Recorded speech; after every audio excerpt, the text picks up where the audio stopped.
Welcome to a very special Scottish village, a place where, if it wasn't for the occasional parked car, you'd probably think you'd stepped back in time. This is Culross in the Kingdom of Fife.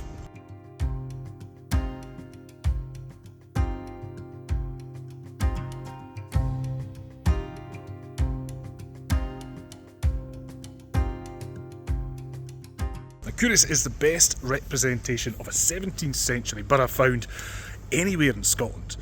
I mean, look like a film set, but this is the real deal. The cobbled streets, the harled homes. Much of this village is exactly as you would have found it 300 or 400 years ago. I'm going to take you for a wander through the streets and the stories of this special place. There might even be the mention of a certain TV show that was filmed here. And remember, if you enjoy stories from Scotland's history and folklore, subscribe to the channel, turn on the notifications to get a reminder whenever I post a new video. Let's go see what we see. I've got a sad announcement before we get going, really. Unfortunately, for anybody who's been following Scotland's stories along the last few years, Molly the Labrador, who was such a huge part of everything I did, passed away suddenly last month. And it feels very strange doing this without her plodding along beside me. So I thought you all deserve to know why she won't be in any more videos. Hopefully none of you watching this mind me dedicating this to the best dog that I've ever known.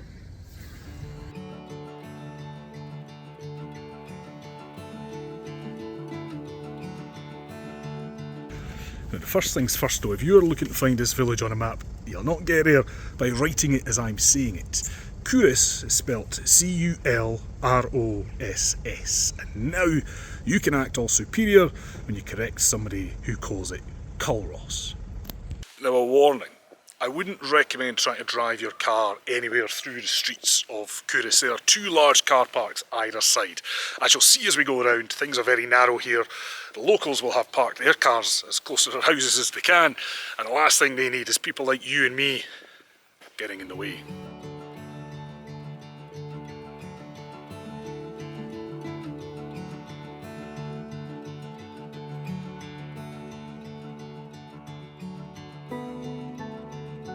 This prominent building behind me is Culross Palace.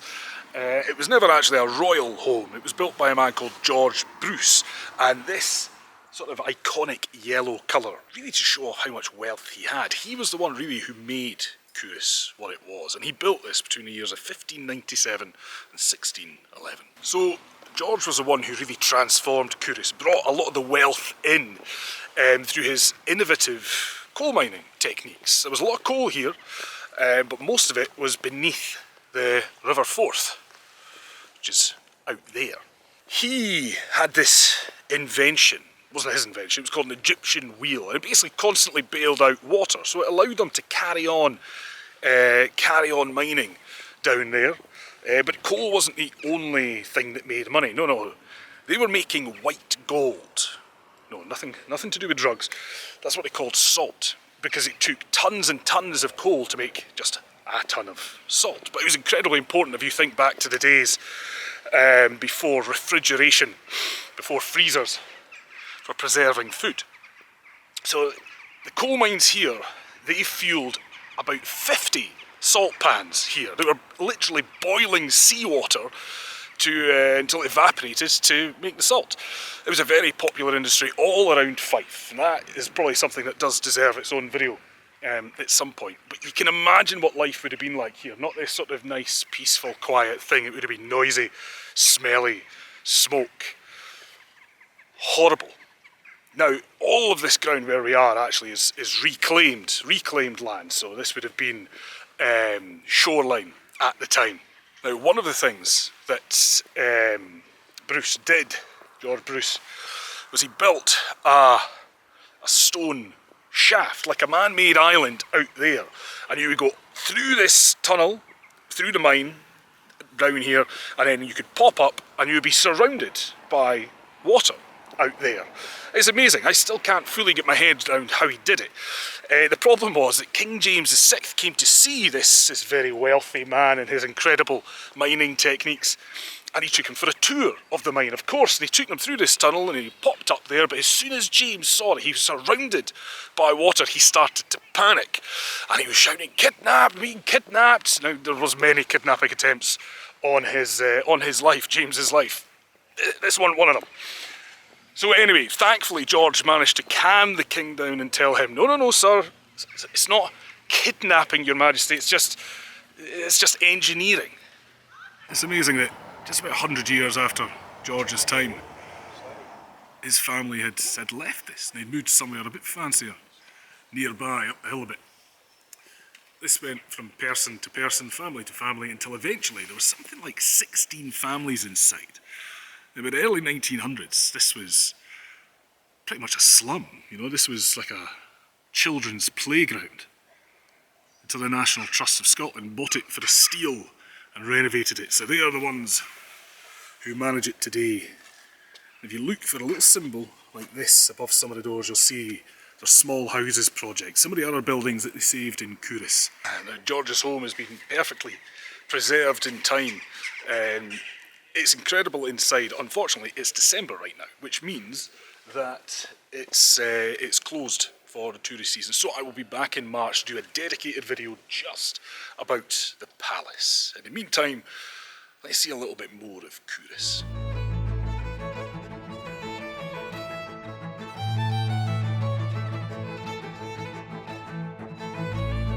Now, where I'm sitting right now, next to the palace, is known as Sandhaven. Originally, this would have been right on the waterfront. You know, most of these buildings around me would have been merchants' homes. This was a thriving hub of business, and this big bit of wood marks where the Tron was, and that was used to weigh goods coming in and out of Culross. The official measures and weights were stored right there in the townhouse. Built in 1626 as a centre of local authority, every borough had a similar building, sometimes called a toll booth. Council leaders would meet, courts were held, official measures stored. However, Culross Townhouse also has a more gruesome past than most. Witch hunts were particularly ruthless in Fife. Any residents of Culross who were accused found themselves imprisoned in the cells in the townhouse. There was a plaque by the bus stop across the street which marked the start of the Fife Witches Trail, and it was adorned with 32 crosses to represent each innocent person tried here. That, I'm not entirely sure if it's there actually, I'll go check, because it wasn't there the last time I was here. But anyway, it's a story that deserves its own video, one I will be posting, a similar one anyway, very soon. Just my luck, and Bessie's Cafe, which is in the old brew house right next to the palace, said it was open on Google Maps and it's closed for the winter, well, the Christmas break, which to be fair is fair enough. It is about a week before Christmas. So I will have to soldier on without a coffee for now, unless the other coffee shop in the town is open. Fingers crossed. Thank goodness for that. And also, since it's almost Christmas, I'd better have a look, see some gifts in this pottery gallery. Now, luckily Emma never watches these videos, so she's never going to see if I buy anything from here or not.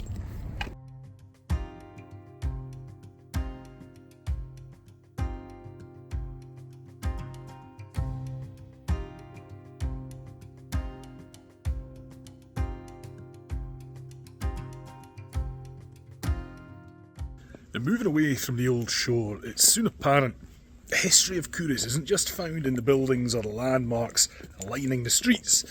It can be found in the streets themselves. I mean, this jumble of steep, sprawling wynds and narrow, cobbled passageways tell us stories of residents who walked here before us. And when you discover that the Hags, it's also known as Stinking Wynd, the peculiar road construction makes a bit more sense. This camber in the middle of the cobbles allows the high and mighty folk in the middle to keep their shoes clean. Everybody else is forced to trudge through the muck in the gutter. Culross isn't just an example of how the rich and powerful lived though. Keep your eyes open as you walk these streets for signs of the regular people who once made up this community. A Greek inscription on a lintel reveals a sea captain's love of classics. A window above the doorway to Snuff Cottage displays one half of an old rhyme common to merchants selling powdered tobacco. Who would have thought it? Noses would have bought it. Other small homes like Coachman's Cottage are still named for their previous residents' professions. Now, the palace and the townhouse might look impressive, but this is the real heart of old Culross, the Mercat Cross. This was what defined somewhere as a borough, rather than just your everyday village. Culross was made a borough in 1490, which allowed it to hold weekly markets, but once it became a royal borough in 1588, people like George Bruce were then allowed to trade internationally. Notice the unicorn at the top of the Mercat Cross. That is Scotland's national animal. Now, fans of Outlander will probably recognise this scene. It's where a wee boy gets his ear nailed to a post. The only difference is that they painted all the houses a kind of grey-blue for some weird reason. Culross has been used for a number of films and TV shows for obvious reasons. The inside of the palace features heavily too, but as exciting as it can be to visit your favourite TV set, I get that excitement too. Remember, the true stories here can be every bit as interesting. We've started quite late in Culross's history though. I want to take you back to the very beginning. A community here is said to have been set up by Saint Serf in the 6th century. One day, a small coracle carrying Tina, daughter of the King of the Lothians, landed here. She'd been cast out by her father, was heavily pregnant, and would soon give birth to her son, Kentigern. That boy was raised by Serf, taught scripture, and given the nickname Dear One, or Mungo. That Saint Mungo is the same one who founded his own wee church that would grow into Glasgow. Just don't tell any Ouija's that their city was founded by a Fifer though. If you keep trudging uphill, almost to the very top of Culross, you'll find a religious settlement said to have been founded on the same site as Serf's monastery, Culross Abbey.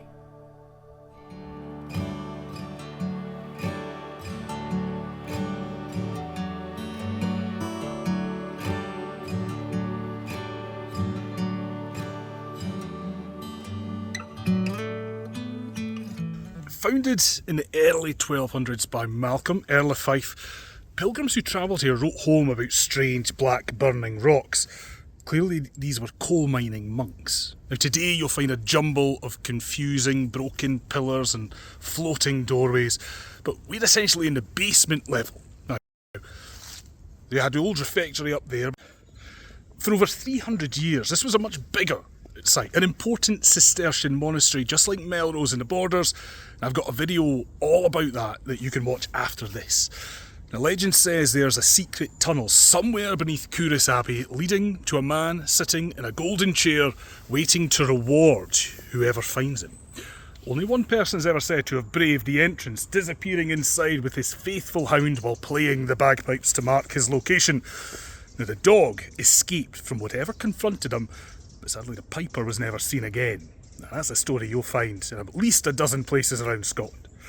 After the religious reformation in the mid-1500s, the abbey fell into disuse and most of the stone was robbed for other buildings. But there is one part that survived, and it's up there. This is Culross Abbey Church, making use of the 1500s tower and chancel of the old abbey. But it was redesigned in the 1800s to better serve the parish church. And sadly, it is no longer a working church. It was actually sold earlier this year, but at this point I don't think we know exactly what's going to happen to it. Hopefully it will still be accessible for visitors, because there's at least one very interesting thing inside. It's closed just now, but thankfully I've got a video of it when I was there earlier this year. This is the final resting place of George Bruce and his wife, of Culross Palace fame. Terrifyingly lifelike alabaster effigies with their children kneeling at the base.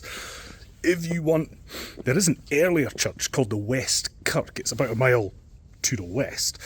Now that's in ruins, and yes, it was used to film Outlander. However, I'm going to get back down to the main part of Culross and take you to one of my favourite views.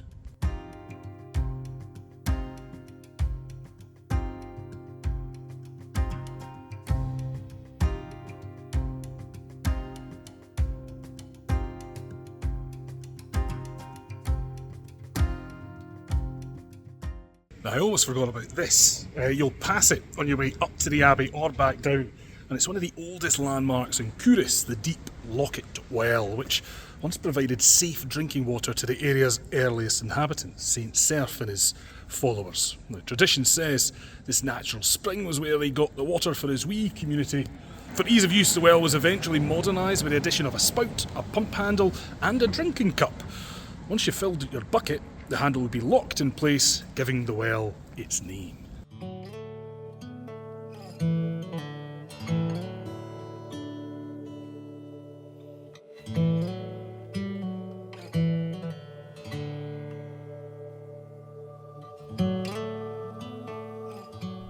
What an incredible view you get from here, looking out over the gardens of Culross Palace to the Firth of Forth. I've got to say I'm a wee bit jealous of the folks that live in the houses behind us. Imagine waking up to this view every day. And it would be the perfect place to end this video, but there's one story I haven't told you yet, and it's surprising people don't talk about it more.